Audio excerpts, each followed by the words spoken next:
خوش آمدید۔ آج ایک نئی کہانی کے ساتھ میں پھر سے آپ کی خدمت میں حاضر ہوں۔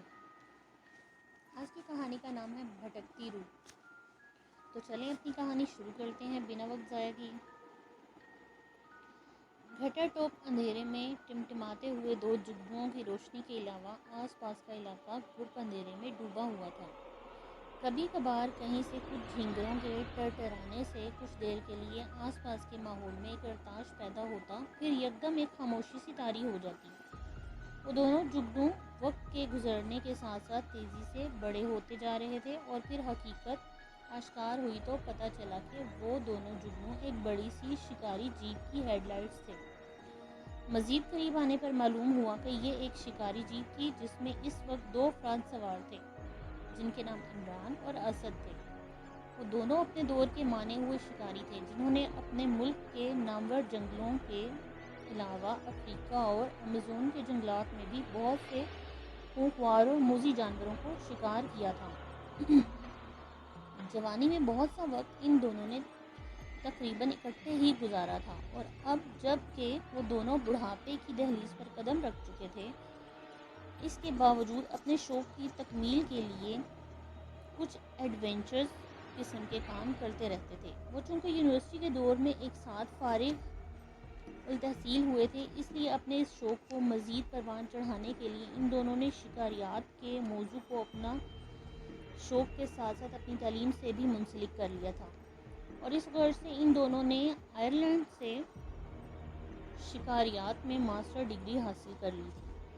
شکاریات کے شوق کی وجہ سے وہ دونوں غیر ملکی تعلیمی ادارے میں بھی نمایاں رہے تھے، اور سب ان کی قابلیت کی تعریفیں کر چکے تھے۔ آج بھی اپنے اسی شوق کی وجہ سے وہ اس علاقے میں وارد ہوئے تھے۔ انہیں اس علاقے کے بارے میں بہت سے لوگوں نے معلومات ملی تھیں کہ اس علاقے میں کچھ عرصے سے ایک بھٹکتی روح کا راج ہے، جو رات کے اندھیرے میں ہر آنے جانے والے مسافر اور مقامی لوگوں کو خوفزدہ کرتی تھی۔ اور اس سلسلے میں ان دونوں نے کچھ ایسے لوگوں سے بھی معلومات لی تھی جو اس روح کو اپنی آنکھوں سے دیکھ چکے تھے۔ وہ دونوں اپنی زندگی میں بہت سے خوفناک جانوروں کا شکار کھیل چکے تھے، لیکن اس بار انہوں نے ایک روح کو اپنا شکار کرنے کے لیے یہ قدم اٹھایا تھا۔ وہ چونکہ شروع سے ہی بہت نڈر تھے اور بہت ایسے نامساعد حالات سے بھی گزر چکے تھے کہ جب ایک انسان سرے سے ہی ہمت ہار بیٹھتا ہے، لیکن اس کے باوجود وہ اس وقت بھی زندہ سلامت تھے، اور ان دونوں کی ہمت بھی ابھی تک جواں تھی۔ اس علاقے کو الہار کے نام سے پہچانا جاتا تھا۔ یہاں کے مقیم تقریباً اس روح کے خوف کی وجہ سے آس پاس کے علاقے چھوڑ کر کہیں اور جا بسے تھے۔ ظاہر ہے ان لوگوں کو اپنی زندگیاں پیاری تھیں، اور وہ اس روح کی وجہ سے خود کو کسی پریشانی میں نہیں ڈال سکتے تھے۔ ان لوگوں کے جانے کی وجہ سے جو تھوڑی بہت رونق اس علاقے میں رہتی تھی، وہ بھی یکسر ختم ہو کر رہ گئی، اور پھر آہستہ آہستہ لوگوں نے اس راستے کو استعمال کرنا کم کر دیا۔ لیکن ابھی بھی کبھی کبھار کوئی مسافر بھولے بھٹکے سے جب اس راستے سے گزرتا تو ایک دو بار تو اسے وہ روح ضرور دکھائی دے جاتی، اور وہ بیچارہ خوف سے چیختا چلاتا وہاں سے بھاگ نکلتا، اور اس ساری کارروائی میں اس کا ساز و سامان بھی وہیں دھرا کا دھرا رہ جاتا۔ اس طرح بہت سے لوگ اپنے قیمتی سامان سے ہاتھ دھو بیٹھتے، لیکن کبھی ایسا بھی نہیں ہوا تھا کہ کوئی چور اچکا ان لوگوں کے چھوڑے ہوئے سامان کو اٹھانے کے لیے اس طرف جانے کی ہمت کر سکا ہو۔ رات کے تقریباً 12:30 کا وقت ہو چکا تھا جب بڑی تیزی سے اس علاقے کی جانب بڑھتے جا رہے تھے جہاں اس روح کی موجودگی کا اظہار کیا گیا تھا۔ جیپ عمران چلا رہا تھا، اور اسد ساتھ والی سیٹ پر بیٹھا ہاتھ میں کولڈ ڈرنکس کا کارٹن پیک تھامے پینے میں مصروف تھا۔ سفر سے پہلے انہوں نے راستے سے ایک پیٹرول پمپ سے جیپ کا ٹینک فل کروانے کے ساتھ ساتھ وہیں سے موجود ایک ٹک شاپ سے ریفریشمنٹ کا کچھ ساز و سامان خرید لیا تھا، اور اس وقت کسی سامان سے لطف اندوز ہونے میں انہیں کوئی دقت نہیں ہو رہی تھی۔ ظاہر ہے اس جنگل میں انہیں کون سا کوئی ہوٹل ملنا تھا جہاں سے وہ اپنے پیٹ کی آگ بجھا سکتے تھے۔ سفر کے ساتھ ساتھ وہ دونوں آپس میں مختلف موضوعات پر بات چیت بھی کر رہے تھے، اور ان دونوں کی گفتگو سے یہ اندازہ ہو رہا تھا کہ انہیں وقت کی نزاکت کا قطعی اندازہ نہیں ہے کہ وہ اس وقت کسی پکنک پوائنٹ پر نہیں بلکہ ایک سنسان علاقے میں ایک غیر مرئی مخلوق کے قابو کرنے کے لیے جا رہے ہیں۔ پہلے تو انہیں لوگوں سے سنی سنائی باتوں پر بالکل یقین نہیں آیا تھا، لیکن جب بہت سے لوگوں نے حلفاً انہیں یقین دلایا کہ انہوں نے خود اپنی آنکھوں سے اس روح کو دیکھا ہے، تو پھر انہوں نے نہ چاہتے ہوئے بھی ان کی باتوں پر یقین کر لیا۔ اس ساری حقیقت کو مزید جاننے کے لیے وہ دونوں اس وقت اس علاقے کی جانب تیزی سے بڑھتے جا رہے تھے۔ اپنے یقین کو تقویت دینے کے ساتھ ساتھ ان دونوں نے پکا ارادہ کر لیا تھا کہ اگر ایسی کسی روح کا وہاں کوئی وجود ہوا تو وہ اپنی بھرپور کوشش اور تجربے سے اس علاقے کو اس روح سے نجات دلا کر ہی رہیں گے۔ موسم میں کسی قدر خنکی ہو گئی تھی اور گرمیوں کی چونکہ ابھی آمد ہی تھی، اس لیے ہلکی ہلکی ہوا کے جھونکے بہت ہی بھلے لگ رہے تھے۔ جیپ کی کھڑکیوں کے تمام شیشے کھلے ہوئے تھے جن سے ہوا کے جھونکے اندر داخل ہو رہے تھے۔ ایک خوشگوار احساس ہوتا تھا۔ ایک پکی سڑک سے اتر کر اب جیپ ایک کچے راستے کی جانب بڑھ چکی تھی۔ یہ تقریباً 10 فٹ چوڑا ٹیڑھا میڑھا کچا راستہ تھا جس کے دونوں طرف کھیت تھے، لیکن وہاں کوئی فصل نہیں تھی۔ غالباً وہاں کے کسان اس روح کے خوف سے اپنی زمینیں بھی چھوڑ کر جا چکے تھے۔ بہت دور درختوں کا ایک جھنڈ دکھائی دے رہا تھا۔ رات کے اندھیرے میں یوں لگ رہا تھا جیسے بہت سے دیوسر جوڑے آپس میں سرگوشیاں کر رہے ہیں۔ جیپ کی ہیڈ لائٹس بہت پاورفل تھیں، اس لیے ان کی روشنی تقریباً 1 کلومیٹر تک کی چیزیں بہت اچھی طرح سے دکھا رہی تھی۔ یہ لائٹس انہوں نے آسٹریلیا سے منگوائی تھیں اور اسپیشل اپنی جیپ میں ایسے مقاصد کے لیے لگوائی تھیں جن کی وجہ سے انہیں بہت سے ایسے مسائل سے واسطہ پڑ چکا تھا جہاں یہ لائٹس انہیں بہت کام آئی تھی، اور اب بھی چونکہ وہ ایک ایسے علاقے میں ہی سفر کرنے چلے تھے جہاں ویرانے کے ساتھ ساتھ ایک روح سے بھی پالا پڑنے والا تھا۔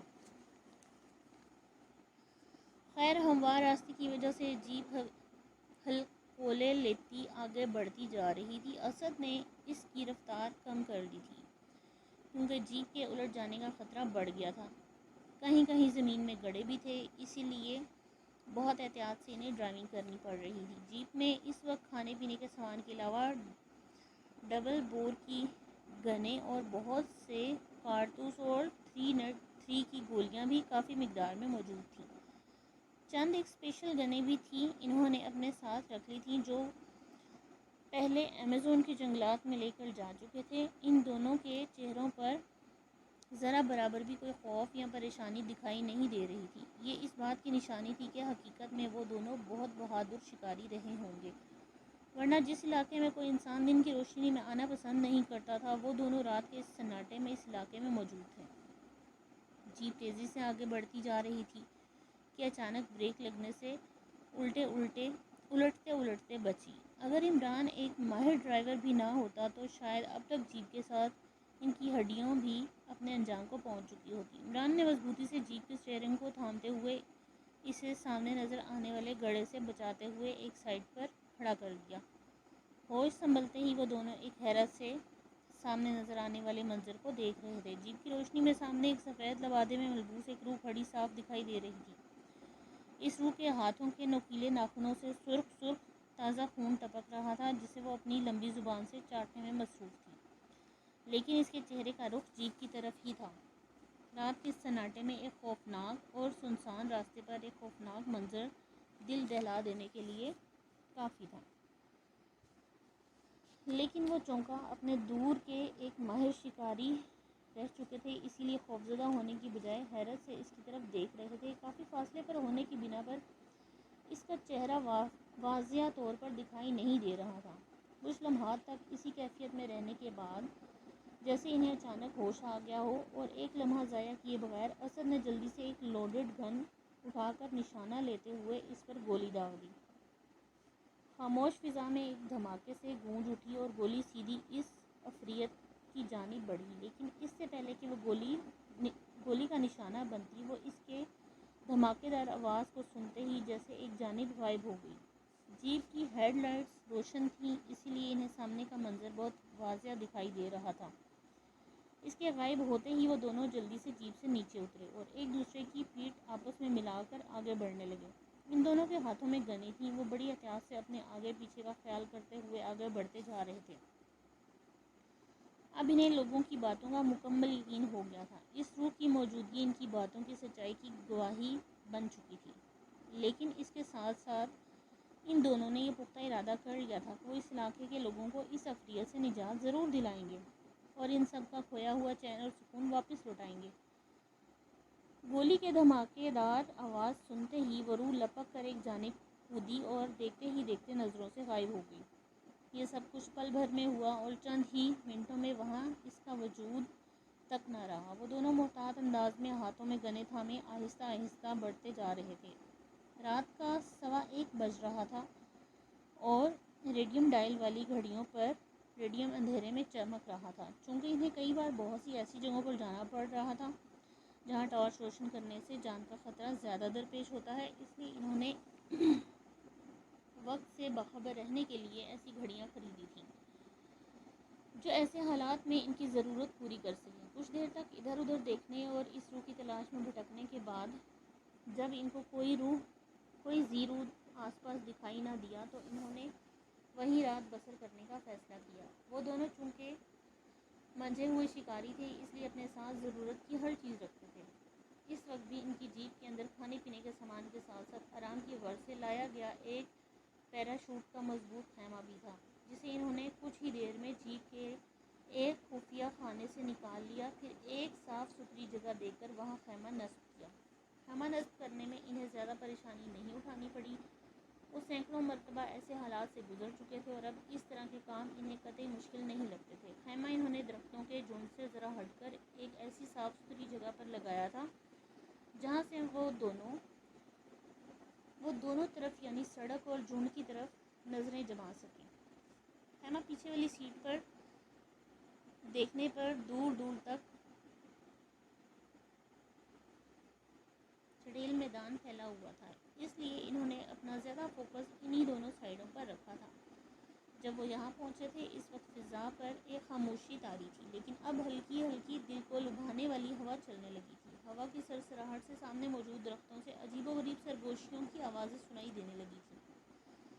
خیمے میں بستر وغیرہ ترتیب سے رکھنے کے بعد انہوں نے کولڈ ڈرنکس کے ٹین بیگ سے نکالے اور پینے کے ساتھ ساتھ اسی روح کے بھاگ جانے کے متعلق باتیں کرنے لگے۔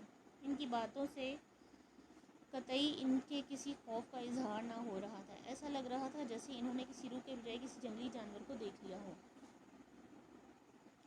جو کہ وہ کئی بار پہلے بھی دیکھ چکے تھے۔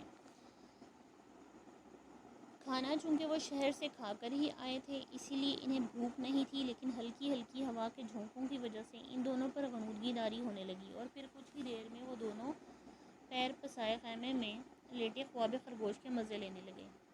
کسی نے سچ ہی کہا ہے، نیند تو کانٹوں پر بھی آ جاتی ہے، لیکن شاید وہ دونوں اپنے انجام سے بے خبر تھے۔ ان دونوں کے وہم و گمان میں بھی نہیں تھا کہ آنے والے حالات ان کے لیے کس قدر مصیبت زدہ ثابت ہوں گے۔ انہیں اپنی جانب بچا کر وہاں سے راہ فرار اختیار کرنی پڑے گی۔ رات آہستہ آہستہ پنجے گاڑے اپنا سفر طے کر رہی تھی اور خیمے میں سے ان دونوں کے خرانٹوں کی آوازیں مسلسل سنائی دے رہی تھیں۔ ابھی انہیں لیٹے کچھ ہی دیر ہوئی تھی کہ اچانک درختوں کے جھنڈ کے اندر سے ایک انتہائی اور دل دہلا دینے والی چیخ سنائی دی۔ چیخ کی بازگشت اتنی شدید تھی کہ درختوں پر بیٹھے ہوئے پرندے بھی یکدم گھبرا کر اڑ گئے۔ چیخ اس قدر خوفناک تھی کہ وہ دونوں بھی ہڑبڑا کر اٹھ بیٹھے اور جلدی سے اپنے ہوش سنبھالتے ہوئے پاس پڑی گنوں کو اٹھا کر خیمے سے باہر نکل گئے۔ سامنے درختوں میں باقی بچ جانے والے پرندوں نے شور برپا کیا ہوا تھا۔ انہوں نے بھی یہ دیکھ کر اپنی اپنی گنوں سے ایک ایک گولی جھنڈ کی طرف داغ دی۔ گولی کی اپنی آواز پیدا ہوئی اور جھنڈ میں شور مزید بڑھ گیا۔ پھر یوں یکدم خاموشی چھا گئی جیسے کسی نادیدہ قوت نے سب پرندوں کے گلے اپنے ہاتھوں کی مٹھی میں دبوچ لیے ہوں اور وہ سب اپنی کوشش کے باوجود اپنے گلوں سے اپنی آوازیں نہ نکال پا رہے ہوں۔ خاموشی اس قدر طاری ہو گئی تھی جیسے اگر زمین پر کوئی سوئی بھی گرتی تو شاید اس کے گرنے کی آواز بھی وہ دونوں بخوبی سن سکتے تھے۔ کچھ دیر تک اسی حالت میں ٹھہرنے کے بعد ان دونوں نے آنکھوں ہی آنکھوں میں ایک دوسرے کی طرف دیکھتے ہوئے کوئی فیصلہ کیا اور آہستہ آہستہ اس درختوں کے جھنڈ کی جانب بڑھنے لگے۔ جھنڈ پر ایک منحوسیت طاری تھی اور سبز درخت رات کے گمبھیر اندھیرے میں سیاہ دکھائی دے رہے تھے، اور پھر جس طرح کے حالات پیش آئے تھے اور آ رہے تھے ان کی وجہ سے انہیں بہت محتاط ہو کر رہنا پڑ رہا تھا۔ جیسے جیسے وہ جھنڈ کے نزدیک ہوتے جا رہے تھے انہیں یوں محسوس ہونے لگا جیسے ان درختوں کے اندر سے بہت سی سرخ سرخ آنکھیں انہیں دیکھ رہی ہیں، لیکن بغور دیکھنے کے باوجود ایسا کچھ نظر نہیں آ رہا تھا۔ لیکن اس کے باوجود وہ دونوں چوکنے انداز میں آگے بڑھتے جا رہے تھے۔ گنوں کا رخ انہوں نے سامنے کی طرف کر رکھا تھا کہ جیسے کسی بھی ناخوشگوار واقعہ رونما ہونے کی صورت میں وہ فوری اپنا بچاؤ کر سکیں گے۔ جھنڈ اور ان کا فاصلہ بالترتیب کم سے کم ہوتا جا رہا تھا اور پھر اچانک جیسے ایک بھونچال آ گیا ہو اور جیسے کوئی ایٹم بم پھٹ پڑا ہو۔ ایک زوردار دھماکے کی آواز سے کوئی سفید رنگ کی چیز درختوں کے جھنڈ سے نکل کر سیدھی ان کی جانب تیر کی مانند لپکی۔ وہ دونوں ابھی اس خوفناک آواز کے زیر اثر ہی تھے کہ یہ اس اچانک نئی افتاد کو دیکھ کر ذرا گھبرا گئے اور تیزی سے ایک جانب گرتے گرتے بچے۔ ان کے تصور میں بھی نہیں تھا کہ یوں اچانک کوئی آفت اس جھنڈ سے نکل کر ان کی جانب لپکے گی، لیکن گرتے گرتے وہ دونوں سنبھل گئے اور ہاتھ میں پکڑی گنیں انہوں نے زمین پر نہیں گرنے دی تھی، اس لیے جلدی سے ان گنوں کو سیدھا کر کے اس سفید چیز پر گولیاں داغیں۔ لیکن اس عرصے میں وہ افریت غائب ہو چکی تھی۔ ایک بار پھر وہ انہیں چکمہ دینے میں کامیاب ہو گئی تھی، لیکن باوجود کوشش کے وہ دونوں اس افریت کے وجود کو مکمل طور پر نہیں دیکھ پائے تھے کہ اس کی امادیت کیا ہے، لیکن وہ یہ ضرور سمجھ چکے تھے کہ ان کا واسطہ ایک شیطانی روح سے پڑ چکا ہے۔ اب یا تو وہ اسے ختم کر کے اس علاقے کے مکینوں کو اس سے نجات دلائیں گے یا خود افریت کا شکار ہو جائیں گے۔ خیمے میں ایک ایمرجنسی لائٹ انہوں نے پہلے سے ہی روشن کر رکھی تھی، جس کی وجہ سے انہیں کوئی پریشانی نہیں تھی۔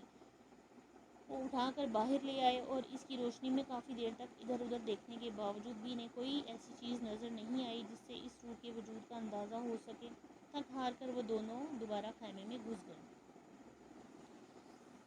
یہ ایک چھوٹا سا کمرہ تھا جس میں اس وقت 4 افراد سیاہ لباسوں میں ملبوس موجود تھے اور ٹکٹکی باندھے کمرے کے اکلوتے دروازے کو یوں دیکھ رہے تھے جیسے ان کا اس دنیا میں آنے کا واحد مقصد یہی رہا ہو۔ کمرے میں ایک گمبھیر خاموشی چھائی ہوئی تھی۔ چہرے مہرے سے وہ سب ڈاکو لگ رہے تھے اور کمرہ ہر قسم کے ساز و سامان سے عاری تھا۔ ایک جانب چند بندوقوں کا ڈھیر دکھائی دے رہا تھا جن کے پاس مختلف قسم کے کارتوس بھی ایک ڈھیر کی صورت میں موجود تھے۔ ظاہر ہے ڈاکوؤں کے پاس اسلحے کی بجائے ٹافیاں تھوڑی ہی ہوں گی۔ وہ خاموشی سے یوں بیٹھے دروازے کو تک رہے تھے جیسے وہ سب کے سب چابی والے کھلونے ہوں۔ ابھی انہیں اسی حالت میں بیٹھے ہوئے چند منٹ ہی ہوئے تھے کہ اچانک اس اکلوتے دروازے سے ایک لمبا تڑنگا شخص برآمد ہوا جس کے جسم پر گہرے نیلے رنگ کا لباس تھا اور اس پر اس نے سیاہ واسکٹ پہنی ہوئی تھی، لیکن چہرے سے وہ انتہائی ظالم اور بدصورت شخص لگ رہا تھا۔ اس کے دائیں گال پر چاقو کا ایک گہرا نشان تھا۔ بائیں گال کے درمیان 1 روپے کے سکے کے برابر سیاہ تل تھا جس پر بہت سے بال صاف دکھائی دے رہے تھے۔